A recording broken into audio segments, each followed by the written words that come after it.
There is a garden by the sea on the south coast of England where families spread blankets and children chase one another between the flower beds, and almost none of them know the whole thing was designed for the dying. The sheltered paths, the wind-breaking pines, the slope toward the water.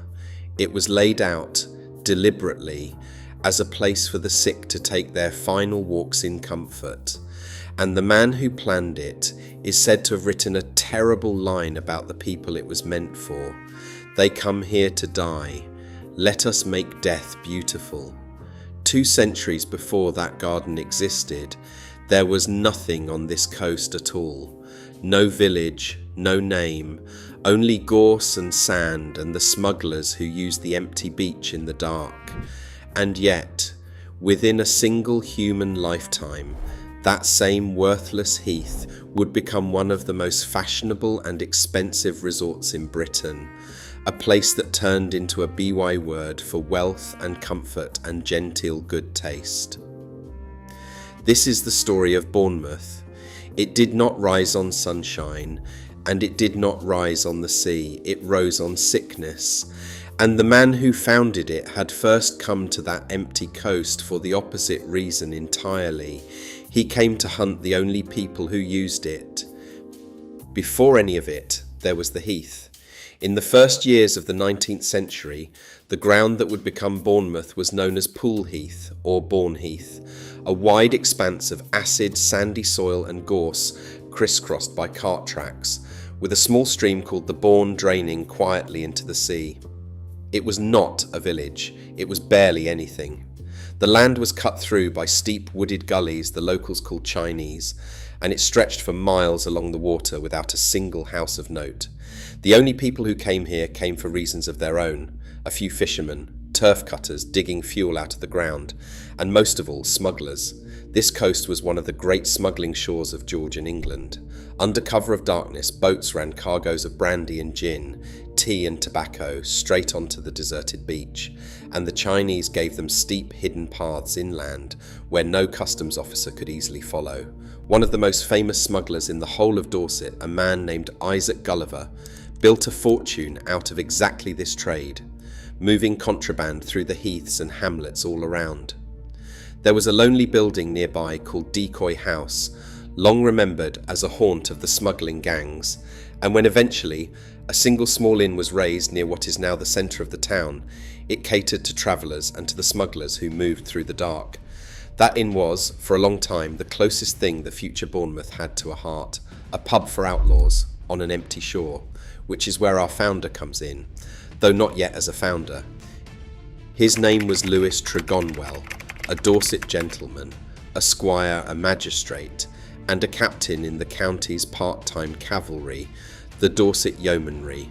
During the long dread of the Napoleonic Wars, when England lived in genuine fear of a French landing, Tregonwell was given a job. Between 1796 and 1802, he led a detachment of rangers along these very cliff tops, keeping watch through the night for 2 kinds of intruder: enemy boats from across the channel and smugglers slipping up through the Chinese. He knew this ground the way a soldier knows a border. He had ridden it in the cold and the dark, guarding it against the lawless. He could not have imagined patrolling that barren nothing, that he would one day build the first house upon it and be remembered forever as the man who made a town. The thing that changed him was grief. In 1807, Tregonwell and his wife Henrietta lost a baby son. The child, whom they had named Grosvenor, died suddenly, and Henrietta sank into a deep and lasting melancholy. As so many people of their class did in that age, they went to the sea to recover, taking rooms at Mudderford, a little way along the coast. And it was there, in the summer of 1810, that Lewis took his grieving wife for a ride across the old heath he had once patrolled, out toward the view of the water. She found it desolate, barren ground, thin gorse, the wind off the channel. But there was something in the emptiness and the sea light that caught her, and she was, by every account, utterly captivated by it. Her husband, who could deny her nothing in her sorrow, decided to buy her a piece of it. He purchased around 8.5 acres of that worthless heath, between an old decoy and the sea, for the sum of £179. On it, over the next 2 years, he built a house. It was finished in 1812, and they called it the Mansion, or Bourne Cliff. It was the first proper dwelling in what would become Bournemouth, and it still stands today, hidden inside a later building. Around it, Tregonwell laid out gardens and did the thing that would, in time, matter more than anything else. He began planting pine trees, Scots pines, thousands of them eventually, sheltering a walk down along the little stream to the beach. He believed, as many did, that the resinous scent of the pines mixed with the sea air was good for the health. He was planting, without knowing it, the entire future of the place. And then, for a very long time, absolutely nothing happened. This is the part the postcards leave out. We imagine these stories as gold rushes, a single spark and then an explosion, a wasteland transformed overnight into a boomtown. Bournemouth was not that. Tregonwell built his house, rented out a handful of small holiday villas to a few wealthy friends, and the settlement simply sat there, quiet and tiny, for a generation. Other genteel gentlemen trickled in and built the odd villa of their own, but by 1841, nearly 30 years after that first house went up, there were still only around 30 houses scattered across the whole of the heathland. Tregonwell himself died in 1832, long before there was anything you could honestly call a town. The place that would one day hold tens of thousands of people spent its first quarter century as a lonely cluster of houses on an empty shore. So what turned a founder's private retreat into one of the great resorts of Victorian Britain? It took 3 things, and strangely enough, not one of them was the founder. The first was a second man with a much bigger idea. His name was Sir George William Taps Jervis, and his family owned enormous stretches of the land around Tregonwell's little settlement. Where Tregonwell had built a home, Taps Jervis saw a business. In 1836, he hired an ambitious young architect named Benjamin Ferry and told him to draw up plans for a whole resort, a planned marine village modelled on the fashionable seaside towns that were already making fortunes elsewhere on the coast. 2 years later, in 1838, the first real hotel opened its doors, the Bath Hotel, standing proudly above the bay. For the first time, Bournemouth had somewhere for strangers to stay and a deliberate plan to bring them, but Taps Jervis and his architect were selling something very particular. What they offered was not the ordinary seaside holiday of bathing and amusement. What they offered was the AIR, which brings us to the second thing, a book and the doctor who wrote it. In the summer and autumn of 1839, a well-known and fashionable London physician named Augustus Bozzy Granville set out on a tour of England's spas and sea-bathing places, testing their waters, their lodgings and their climates, so that he could recommend the right one to the right patient. 2 years later, he published his findings in a widely read work called The Spas of England. And when he reached this small, half-built settlement on the Dorset coast, sheltered by its young pines and washed by its mild sea air, he was deeply impressed. Granville praised Bournemouth in print as an ideal place for people suffering from what the Victorians delicately called chest complaints. He meant one thing above all. He meant consumption. To understand what happened next, you have to understand what consumption was to the people of that century. Consumption was tuberculosis, and it was the great killer of the age. For decades, it was the single leading cause of death in Britain. A disease so common that before the middle of the century, it was blamed for something close to 1 in 4 deaths.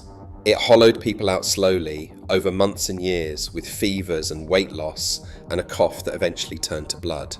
And here is the crucial, terrible fact at the centre of this entire story. There was no cure, none. Every treatment a doctor could offer was merely palliative, a way of making the patient comfortable, while their body was left to heal itself, which most of the time it did not. And the single most common prescription for anyone with money enough to follow it was a change of air.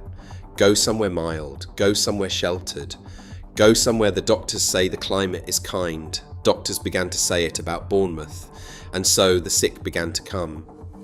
But the dying arriving is only half of it. What makes this story genuinely strange is what the town chose to build for them, because Bournemouth did not hide its invalids away or apologise for them. It built a paradise around them, and it made them the whole point. In 1855, the town opened the Royal National Sanatorium, an institution dedicated to consumption and diseases of the chest. Around it grew a whole ecosystem of specialised homes, places for invalid ladies, houses for the chronically ill, lodgings run for people who had been sent here by their physicians with the unspoken understanding that they might not be going home. Elegant villas in the Italian and Greek style crowded onto the cliff tops, white and grand, overlooking the water. Advertisers called the place an invalid's paradise, full of pines and ferns and rhododendrons. And in a phrase that tells you everything, the newspapers of the day nicknamed it a metropolis of bath chairs, after the wheeled chairs in which the sick were pushed slowly along the seafront to take the air. They laid out gardens for them. The sheltered walk through the pines and flowers down along the valley of the Bourne was known for years quite openly as the Invalid's Walk, a place designed so that the weakest patients could stroll among the trees, protected from the wind. It is a beautiful public garden still, and it was here, tending this strange work of making a lovely place for people to die in, that the man who laid out the gardens by the pier is said to have written that line I began with. They come here to die, let us make death beautiful. And here is the detail that still stops me every time I come back to it. One of the people this town managed to keep breathing for a few more years used that borrowed time to write a book that almost everyone watching this will know by name. In 1884, the Scottish novelist Robert Louis Stevenson, already gravely ill in the lungs, settled in Bournemouth in the hope that the air would keep him alive a little longer. He stayed for 3 years in a house he named Skerryvore, mostly confined indoors, coughing and hemorrhaging, describing himself in one grim, unforgettable image as living there like a weevil in a biscuit. And yet, in that sick room, in the town built for the dying, Stevenson did the finest work of his life. It was here that he wrote Kidnapped. It was here, in a single feverish burst, that he wrote The Strange Case of Dr. Jekyll and Mr. Hyde. The town of Invalids gave the world its darkest story about the two halves of a human soul. All of this, remember, was profitable, deeply, quietly profitable. The people who could afford to chase a cure across the country were, by definition, people with money, and Bournemouth catered to them with a care that shaded into snobbery. The town courted what the Victorians frankly called the better class of visitor. It was expensive, it was genteel, and it worked hard to stay that way. When the age of the railway arrived and cheap excursion trains began carrying ordinary working families to raucous seaside towns up and down the coast, Bournemouth held itself apart for as long as it could, protected by its distance and its prices, a resort for the affluent and the ailing rather than the day-tripping crowd. Now, the title on this video calls Bournemouth Britain's wealthiest resort, and I want to be honest with you about that, because the truth is more interesting than a simple boast. There is no ledger that ever crowned a single richest seaside town, and I am not going to pretend there is. What is true, and what the record shows clearly, is that Bournemouth became a byword for a particular kind of exclusive, comfortable, moneyed respectability, a place associated with retired wealth and fashionable visitors and the aristocracy of illness. By local tradition, even the Prince of Wales is said to have kept a discreet house here for the actress Lily Langtry. Whether or not that particular story is true, the flavour of it is exactly right. This was the coast of the well-off. And then the floodgates opened anyway. The railway finally reached Bournemouth in 1870, and it changed everything. Suddenly, the town was within easy reach of London and the great industrial cities of the Midlands, and the trickle of wealthy invalids became a flood of visitors of every kind. The numbers are almost hard to believe. In 1851, Bournemouth had been a village of just 695 people. By 1861, that had crept up to 1,707. But then came the railway, and by 1881 the population had leapt to around 16,000, and only 10 years after that it had more than doubled again to 37,000. By the turn of the century it stood at nearly 60,000. In 2 generations, a stretch of empty heath had become a substantial town. The town dressed itself for the part.